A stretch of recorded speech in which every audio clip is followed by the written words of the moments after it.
अस्सलाम वालेकुम गाइस। आज हम पढ़ने वाले हैं empirical formula and molecular formula. पढ़ने वाले एम्पेरिकल फार्मूला। एम्पेरिकल फार्मूला देखिए, एम्पेरिकल फार्मूला किसे कहते हैं। सिंपली अगर मैं बताऊं, empirical formula as a definition, simplest formula of the combining atom in a compound. एक कंपाउंड के अंदर जो सिंपलेस्ट फार्मूला होते हैं उसे कहते हैं एम्पेरिकल फार्मूला। जैसे अगर मैं इसका डेफिनेशन लिखूं तो the simplest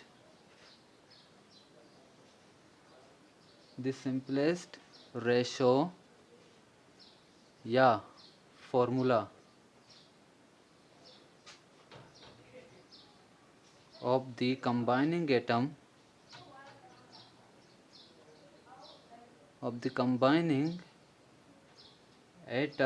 in a compound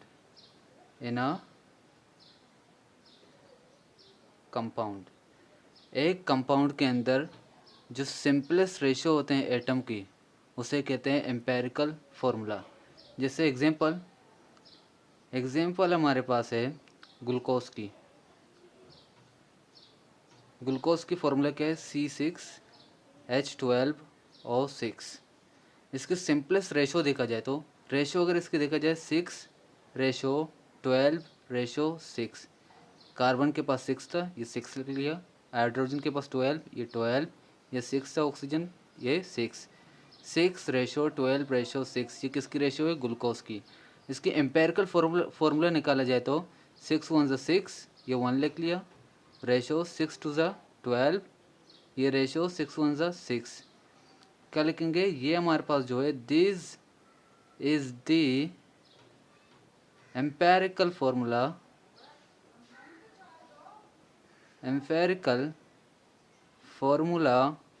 of glucose CH2O। Carbon कितने हो गए यहाँ पे, 1। हाइड्रोजन कितने हो गए, 2। ऑक्सीजन कितने हो गए, 1। CH2O, ये हमारे पास क्या है, ये हमारे पास है एम्पेरिकल फार्मूला ऑफ ग्लूकोज। इसी तरीके से अगर मैं बताऊँ आप लोग को molecular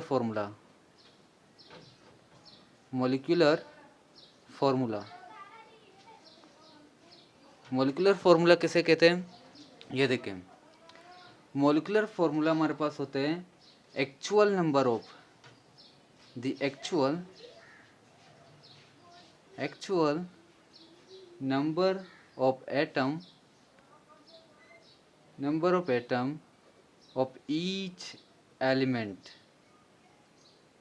of each element in a compound।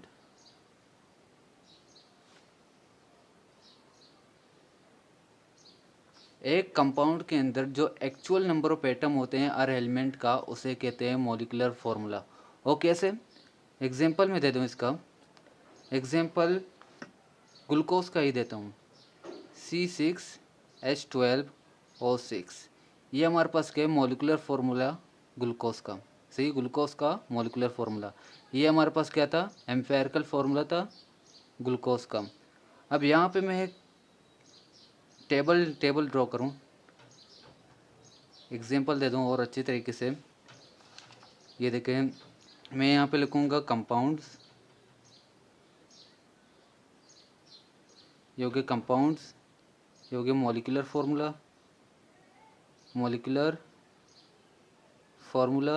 और ये हो गया एम्पेरिकल फार्मूला। से ये 3 टेबल ऐसे बनाएंगे।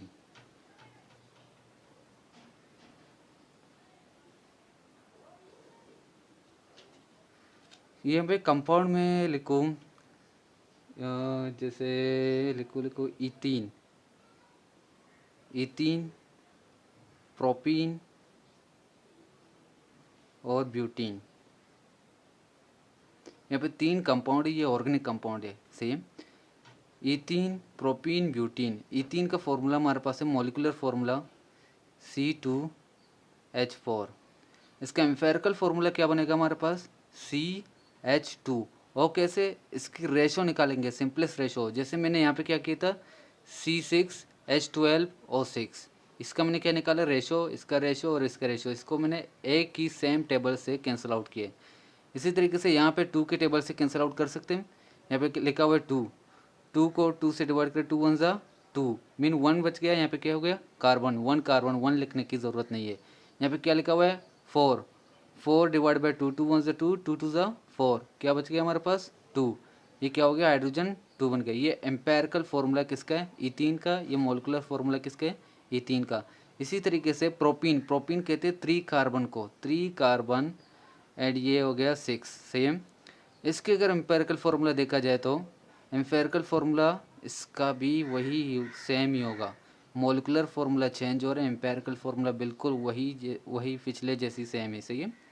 ब्यूटीन, ब्यूटीन में क्या करते हैं, ब्यूटीन में 4 कार्बन होते हैं एंड 8 हाइड्रोजन होते हैं। इसके सिंपलेस्ट रेशो निकाला जाए तो सिंपलेस्ट रेशो हमारे पास है CH2। एम्पेरिकल फार्मूला जो है तीनों का सेम आ रहा है, तीनों का सेम आ रहा है, CH2 CH2 CH2। लेकिन मॉलिकुलर फार्मूला तीनों का क्या है, डिफरेंट आ रहा है। क्या चीज़ डिफरेंट आ रहा है, कार्बन भी डिफरेंट आ रहे हैं और हाइड्रोजन में भी इजाफा हो रहा है। ये हमारे पास हो गया मॉलिकुलर फार्मूला, ये हो गया एम्पेरिकल फार्मूले का चार्ट।